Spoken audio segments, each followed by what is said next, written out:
하도 진정하심으로 우리의 신앙을 하나님 앞에 고백하도록 하겠습니다. 나는 전능하신 아버지 하나님 천지의 창조주를 믿습니다. 나는 그의 유일하신 아들 우리 주 예수 그리스도를 믿습니다. 그는 성령으로 잉태되어 동정녀 마리아에게서 나시고 본디오 빌라도에게 고난을 받아 십자가에 못 박혀 죽으시고 장사된 지 사흘 만에 죽은 자 가운데서 다시 살아나셨으며 하늘에 오르시어 전능하신 아버지 하나님 우편에 앉아 계시다가 거기로부터 살아있는 자와 죽은 자를 심판하러 오십니다. 나는 성령을 믿으며 거룩한 공교회와 성도의 교제와 죄를 용서받는 것과 몸의 부활과 영생을 믿습니다. 아멘. 찬송가 370장 함께 찬양하시겠습니다. 찬송가 370장입니다.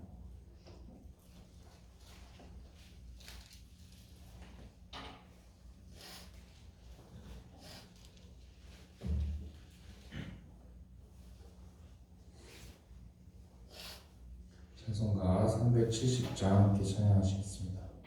주 안에 있는 나에게 난 근심이 있으랴 십자가 밑에 나가 내 짐을 풀었네. 주님을 찬송하면서 할렐루야 할렐루야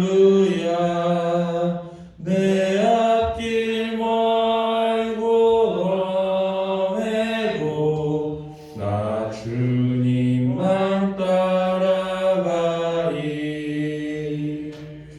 그 두려움이 변하여 내 기도 되었고 전날의 한숨 변하여 내 노래 되었네. 주님을 찬송하면서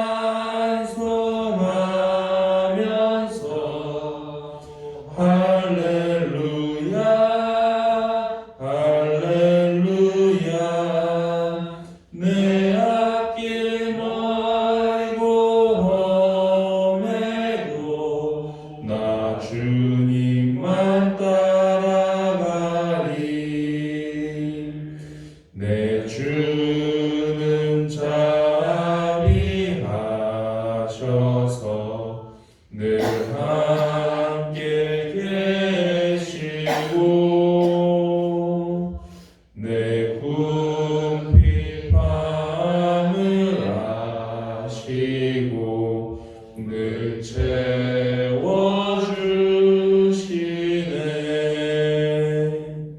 주님을 찬송하면서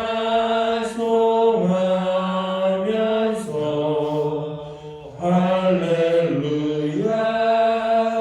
할렐루야 내 앞길 멀고 험해도 나 주님만 따라가리. 내 주와 맺은 언약은 영불변하시니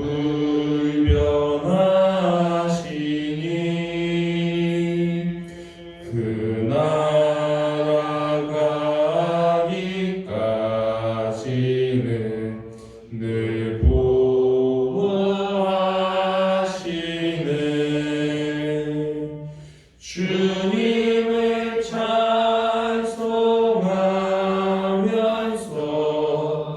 할렐루야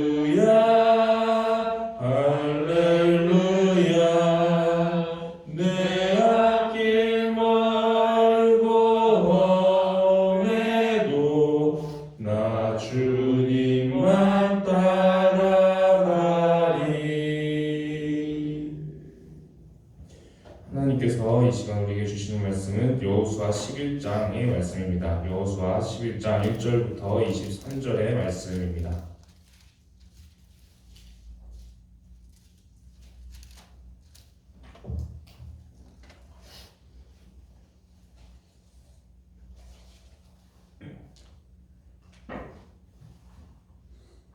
여호수아 11장 1절부터 23절까지의 말씀을 교독하여 읽도록 하겠습니다. 하솔 왕 야빈이 이 소식을 듣고 마돈 왕 요박과 시므론 왕과 악사 왕과 북쪽 산지와 네논 남쪽 아라바와 평지와 서쪽 고래 높은 곳에 있는 왕들과 동쪽과 서쪽의 가나안 족속과 아모리 족속과 헷 족속과 브리스 족속과 산지의 여부스 족속과 미스바 땅 헤르몬 산 아래 히위 족속에게 사람을 보내매 그들이 그 모든 군대를 거느리고 나왔으니 백성이 많아 해변에 수많은 모래를 갖고 말과 둥도 힘이 많았으며 이 왕들이 모두 모여 나아와서 이스라엘과 싸우려고 메론 물가에 함께 진쳤더라. 여호와께서 여호수아에게 이르시되 그들로 말미암아 두려워하지 말라. 내일 이맘 때에 내가 그들을 이스라엘 앞에 넘겨주어 몰살시키리니 너는 그들의 발에 뿔을 꿇고 그들의 병거를 불사르라 하시니라. 이에 여호수아가 모든 군사와 함께 메론 물가로 가서 갑자기 습격할 때에 여호와께서 그들을 이스라엘의 손에 넘겨주셨기 때문에 그들을 격파하고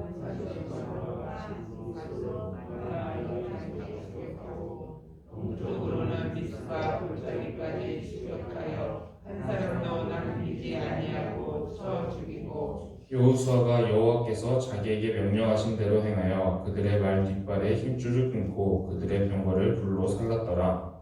하솔은 본래 그 모든 나라에 몰렸더니 때 여호수아가 돌아와서 하솔을 쫓고 그 왕을 칼날로 쳐 죽이고 그 가운데 모든 사람을 칼날로 쳐서 진멸하여 호흡이 있는 자는 하나도 남기지 아니하였고 또 하솔을 불로 살랐고 여호수아가 그 왕들의 모든 성과 그 모든 왕을 붙잡아 칼날로 쳐서 진멸하여 바쳤으니 여호와의 종 모세가 명령한 것과 같이 하였으되 여호수아가 하솔만 불살랐고 산 위에 세운 성읍들은 이스라엘이 불사르지 아니하였으며 이 성읍들의 모든 재물과 가축은 이스라엘 자손들이 탈취하고 모든 사람은 칼날로 쳐서 멸하여 호흡이 있는 자는 하나도 남기지 아니하였으니 여호와께서 그의 종 모세에게 명령하신 것을 모세는 여호수아에게 명령하였고 여호수아는 그대로 행하여 여호와께서 모세에게 명하신 모든 것을 하나도 행하지 아니한 것이 없었더라. 여호수아가 이같이 그 온 땅 곧 산지와 온 내림과 고센 온 땅과 평지와 아라바와 이스라엘 산지와 평지를 점령하였으니 곧 세일로 올라가는 한락산에서부터 헤르몬 산 아래 레바논 골짜기의 바알가까지라. 그들의 왕들을 모두 잡아 쳐 죽였으며 여호수아가 그 모든 왕들과 싸운 성과 오랜 왕만이라. 기브온 주민 히위 족속 외에는 이스라엘 자손과 화친한 성읍이 하나도 없었고 이스라엘 자손이 싸워서 다 점령하였으니 그들의 마음이 완악하여 이스라엘을 대적하여 싸우러 온 것은 여호와께서 그리하게 하신 것이라. 그들을 진멸하여 지게 하여 은혜를 잊지 못하게 하시고 여호와께서 모세에게 명령하신 대로 그들을 멸하려고 하심이었더라.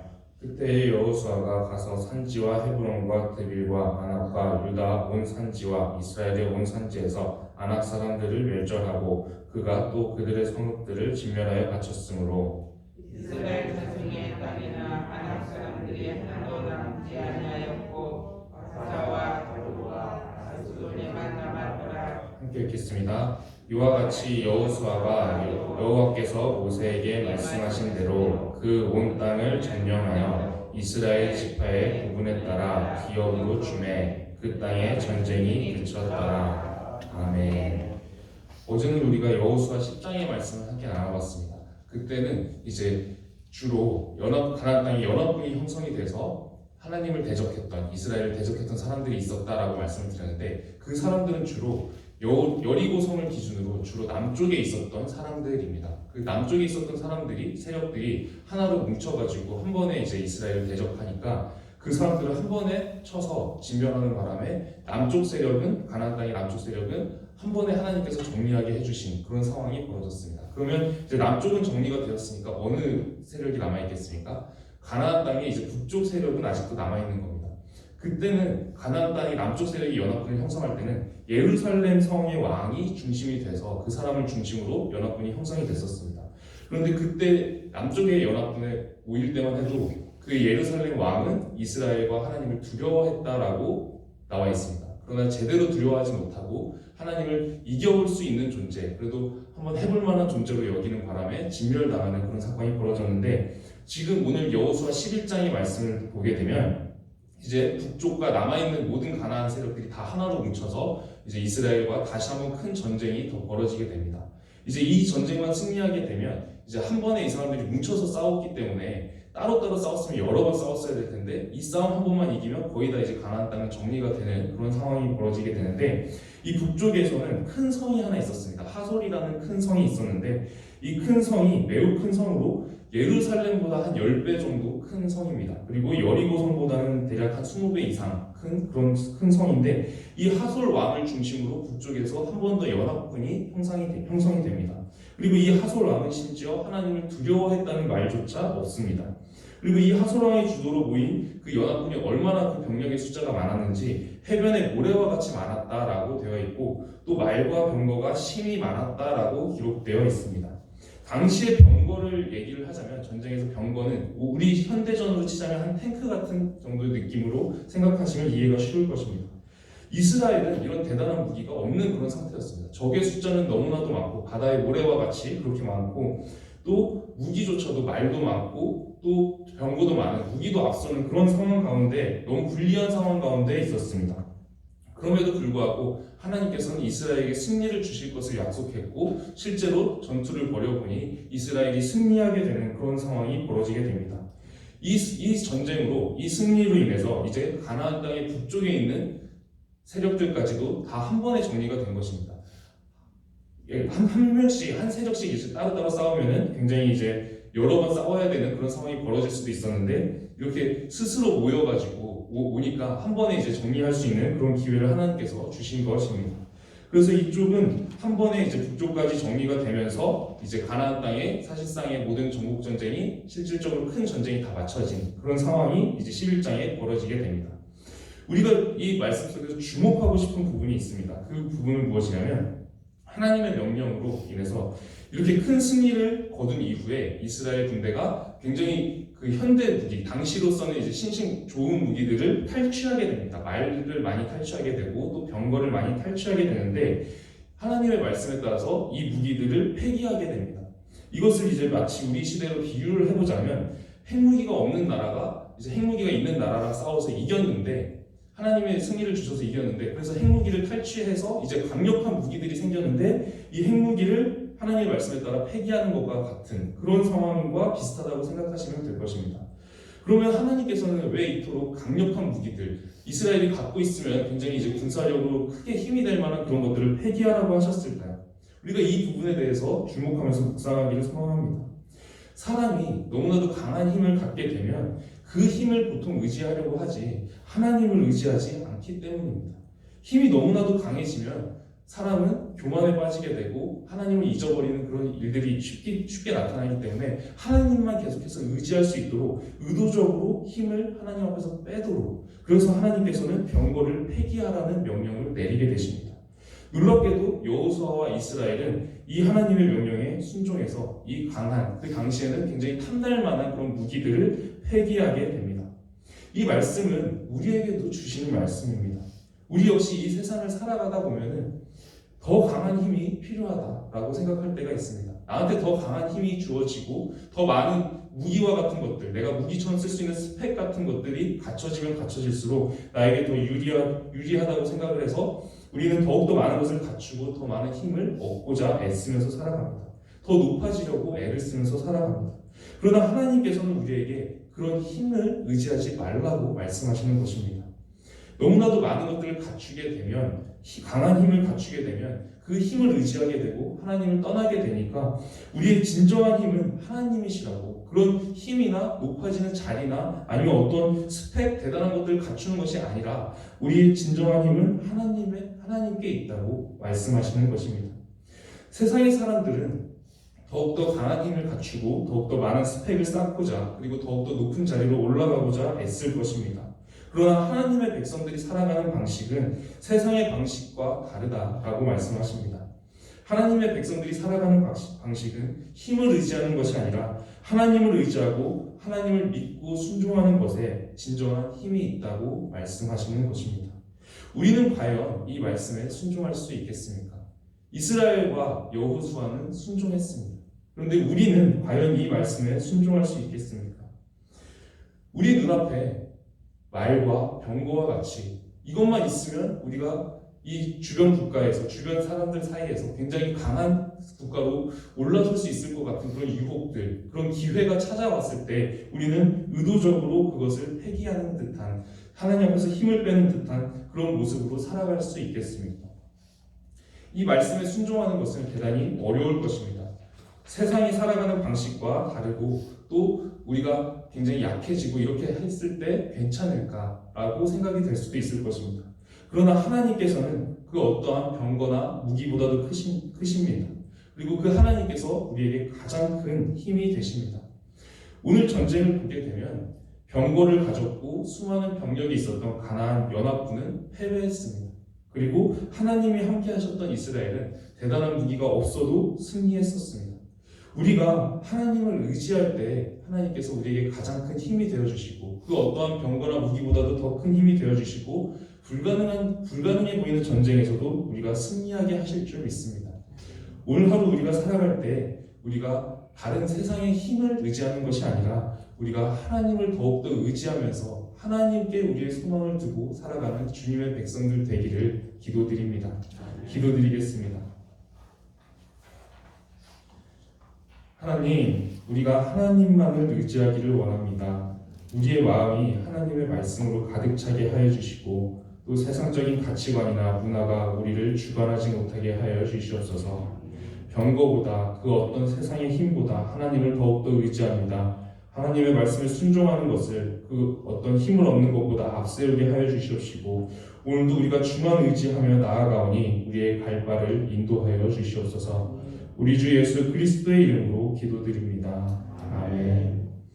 하늘에 계신 우리 아버지, 아버지의 이름을 거룩하게 하시며 아버지의 나라가 오게 하시며 아버지의 뜻이 하늘에서와 같이 땅에서도 이루어지게 하소서. 오늘 우리에게 일용할 양식을 주시고 우리가 우리에게 잘못한 사람을 용서하여 준 것 같이 우리 죄를 용서하여 주시고 우리를 시험에 빠지지 않게 하시고 악에서 구하소서. 나라와 권능과 영광이 영원히 아버지의 것입니다. 아멘. 오늘은 가정을 위해서 기도하는 날입니다. 오늘도 각 가정마다 하나님께서 안전을 지켜주시기를, 이 코로나 상황 가운데에서 우리가 수많은 가정들이 불안하고 염려 속에서 살아가고 있는데 이 상황 속에서 각 가정을 지켜주시기를 함께 기도해 주시고 이런 상황 속에서도 우리가 믿음을 잃지 아니하고 하나님께 계속해서 믿음을 가지고 나아가는 그런 가정들 되도록 함께 기도드리시고 또 개인적인 기도 제목을 함께 기도드리도록 하겠습니다. 함께 통성으로 기도드리겠습니다. 기도하시겠습니다. 하나님 아버지, 오늘도 우리가 말씀으로 하루를 시작하게 하시니 먼저 감사를 올려드립니다. 하나님, 우리 각 가정마다 안전을 지켜주시옵소서. 지금 이 코로나 상황 가운데 우리가 굉장히 불안하고 염려가 가득한 그런 상황 가운데에서 살아가고 있습니다. 하나님, 이 상황 가운데서 각 가정마다 안전과 건강을 지켜주시옵시고 또 이런 상황 가운데서도 우리가 하나님을 향한 믿음을 잃지 아니하고 살아갈 수 있도록 하나님께서 각 가정마다 믿음을 붙잡아 주시옵소서. 그리고 오늘 말씀 속에 나오는 이스라엘처럼 우리가 믿음으로 하나님 앞에서 순종하며 살아갈 수 있는, 세상의 어떤 힘을 의지하는 것보다 하나님을 의지하면서 살아갈 수 있는 각각 믿음의 가정이 될 수 있도록 하나님께서 각 가정마다 붙잡아 주시옵시고 우리가 하나님 앞에서 귀하게 쓰임받는 그런 이스라엘과 같은 역할을 할 수 있도록 하나님께서 각 가정을 붙잡아 주시고 동행하여 주시옵소서. 하나님께서 함께하여 주시옵소서.